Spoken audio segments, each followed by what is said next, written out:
amazing artists. Today we're going to talk about emotions, and we're going to talk about how emotions can be represented in an artwork. So there's two kinds of things to think about whenever you're thinking about how to show an emotion in an artwork. One, you could think about subject matter. But in addition to subject matter, like obviously if you were trying to create a painting that was very sad, maybe your subject matter would be of somebody who was crying. That's one way. But there's also another way that artists show emotion in their artworks, and that is through color and line. Color can be used to show different emotions. If you see a painting and the entire painting is done in a monochromatic blue color scheme, meaning the entire painting is all blue, what would that make you feel? How would you feel as the viewer of the artwork that is entirely blue? Would you feel happy about what you see? Would you feel sad? Would you feel blue?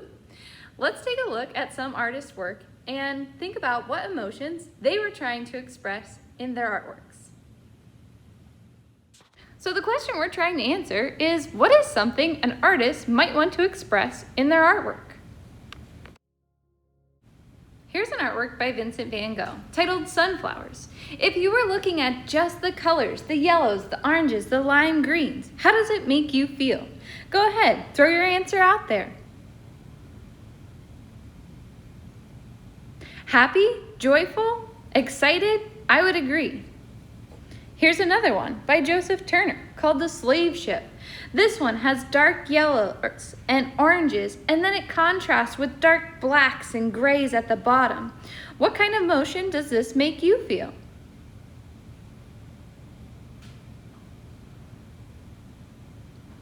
Maybe anxious or angry or nervous. Those kind of clashing of colors is kind of abrupt and you're not sure exactly how to feel. Here's one by Pablo Picasso titled The Tragedy. I might have gave this one away earlier. A painting in all blues. This was from a time in Pablo Picasso's life when he was feeling very blue or sad because of some family issues that were going on in his life. Here's one by Paul Cézanne. This artwork is very vivid. All the colors are bright and saturated. How does that make you feel when the colors are bright and saturated? Maybe joyful or excited or hopeful? Great ideas. And here's the last painting we have to look at by Edvard Munch, The Scream of Nature. It has dark blacks kind of outlining everything, some deep blues and some oranges. How does this one make you feel? I'd agree, kind of scared. Now that you've seen how artists throughout history have used color to create emotion in their artwork, let's see how we can start brainstorming ideas of how to use color in our artwork to express emotions. Some materials you're going to need today in order to get started is this worksheet titled My Emotions Wheel. And this is going to be kind of like our sketch before we move on to adding emotions to our still life drawing. You're also going to need some colored pencils, and you're going to want to have these vocab words in your toolkit. One is line, and you're going to want to think about all the different types of lines it is that you could use. This will help you add variety whenever you go to color inside your emotions wheel.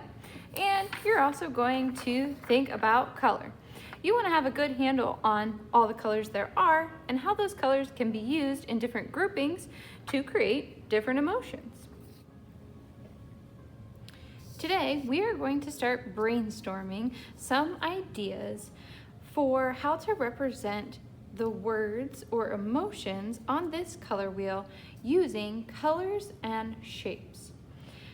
We are going to be brainstorming on this sheet, for example, the word happy, and coloring inside of here some colors and shapes that remind you of the word happy. You then are going to choose 3 or 4 of these emotions to color inside of your bottles that you've drawn earlier. Each bottle will represent a different emotion. But first, let's talk about how to start brainstorming. On your emotion color wheel, for example, if you were to color inside the word angry, I want you to think of colors that you think represent angry. What colors would you say represent the word angry? If I was to choose, I would say dark colors, like dark reds, maybe some fiery oranges, and maybe even black. Whenever you go to color inside here, think about the shape as well that you want to color. If I was to do this, I think I would try and draw out some flame shapes for the word angry. And I might also add in some kind of harsh zigzag line.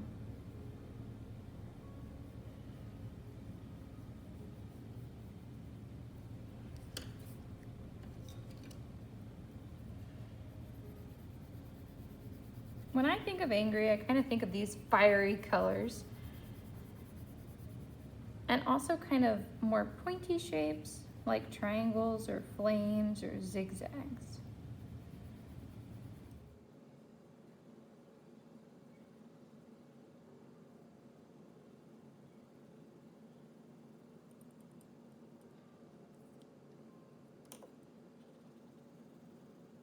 Next, I might think of the word excited. And when I think of excited, I think of some really bright colors. So bright pinks, bright yellows, maybe some bright blues, or even like a limeish kind of green color.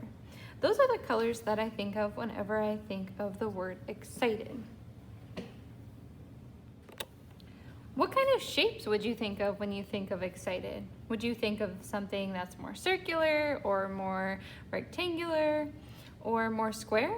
What do you think? What shapes? If I were to pick, I would pick circles. And I would also maybe pick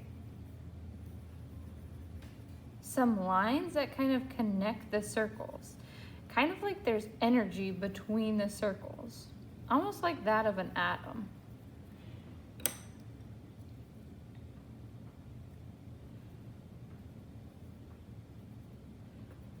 So this isn't necessarily a shape, but a line that I could use to kind of show that energy that's being created between those circles.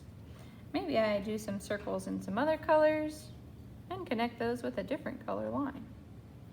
Now you might not think of the same thing that I think of when I think of excited as far as the shapes or lines. You can come up with your own ideas. Be original and creative whenever you're trying to think about how to represent these emotions using lines, shapes, and colors.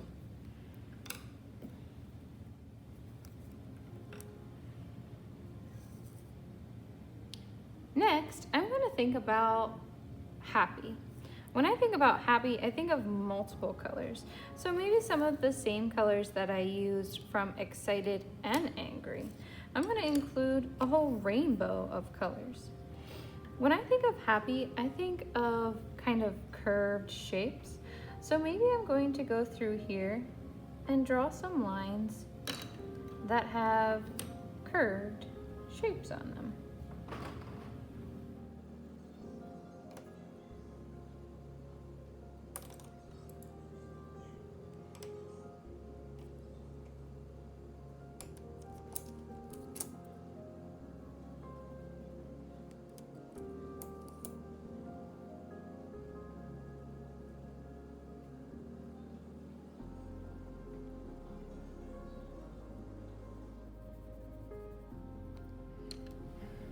I hope you have so much fun creating your emotions color wheel.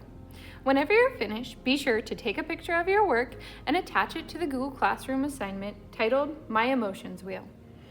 I hope you have so much fun creating, and I can't wait to see what you create.